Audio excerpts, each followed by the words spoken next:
Very nice. College ஃபீஸுக்கும் புஸ்தகத்துக்கும் 1700 ரூபாவா? எந்த வருஷமும் இவ்வளவு ஆகலையே அண்ணே. இந்த வருஷம் நான் BA டிகிரி கோர்ஸ். புத்தகத்துக்கு மட்டுமே 600 ரூபா ஆகும். அண்ணே, இப்பெல்லாம் ஒரு குழந்தைய கான்வென்ட்ல சேர்க்கணும்னாலே 300 ரூபாய்க்கு மேல செலவாகுது. அப்படியா? நான் உங்களை எல்லாம் கான்வென்ட்ல சேர்த்தப்போ மாசம் 5 ஆகும். அதெல்லாம் 10 வருஷத்துக்கு முன்னால. சரி சரி, பணம் எப்ப? 15ஆம் தேதிக்குள்ள கட்டணும்.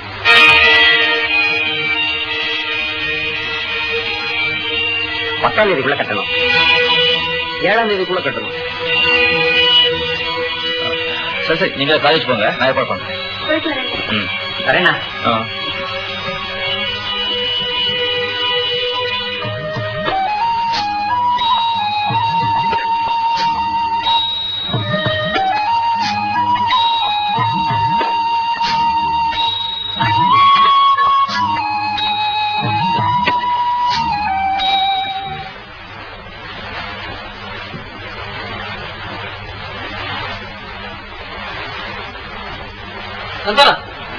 எங்க வந்தா நிப்பாட்டி போயிட்டு இருக்க?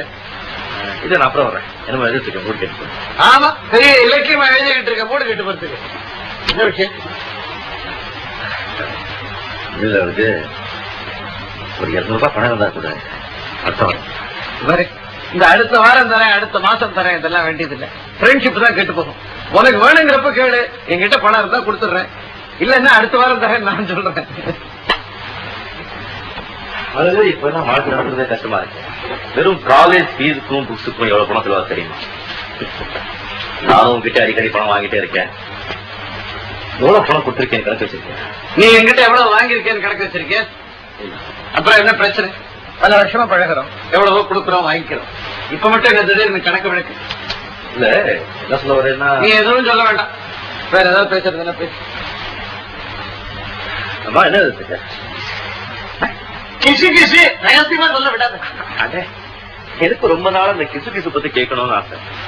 ஆமா, இந்த அந்தரங்கமான ரகசியமான விஷயங்கள் உங்களுக்கு எப்படிதான் தெரியும்? சம்பந்தப்பட்டவங்களே சொல்றாங்க, ஒருத்தருக்கு ஒருத்தர் போட்டி பொறாம.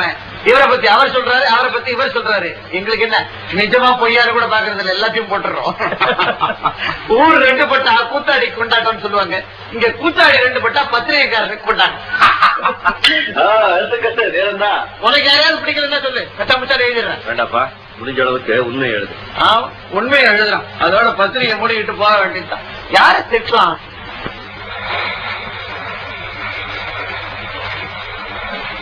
ஏப்பா, ஏன் தயங்குற?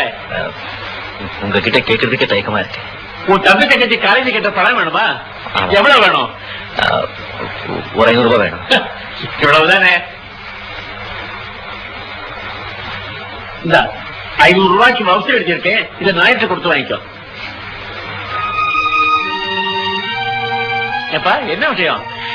முதலாளி, இந்த காலத்துல ஒவ்வொருத்தர்கிட்ட கெஞ்சி கேட்டாலும் பணம் கொடுக்கறது இல்ல. நீங்க கேட்கறதுக்கு முன்னாலே எடுத்து கொடுக்குறீங்க. உங்க பெருந்தன்மையும் மனிதாபிமானத்தையும் நினைச்சா என் உடம்புல புல்லரிச்சு போகுது. சந்தானம், நீ என்கிட்ட வேலைக்கு சேர்ந்த நாள்ல இருந்து நீ உனக்காக எதையுமே கேட்கறது இல்ல, செஞ்சுக்கிறது இல்ல.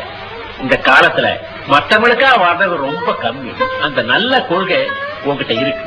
வறுமையில சிக்கி அந்த கொள்கை தவறுங்கிற முடிவுக்கு நீ வந்துடக்கூடாதுன்னா என்னால முடிஞ்சது உனக்கு நான் செய்கிறேன். கடவுள் தொடர்ந்து ஒருத்தர் கஷ்டம் கொடுக்கிறாருன்னா முடிவில் அவனை ஏதோ ஒரு நல்ல காரியத்துக்காக தயார் பண்ணான்னு அர்த்தம். God is great.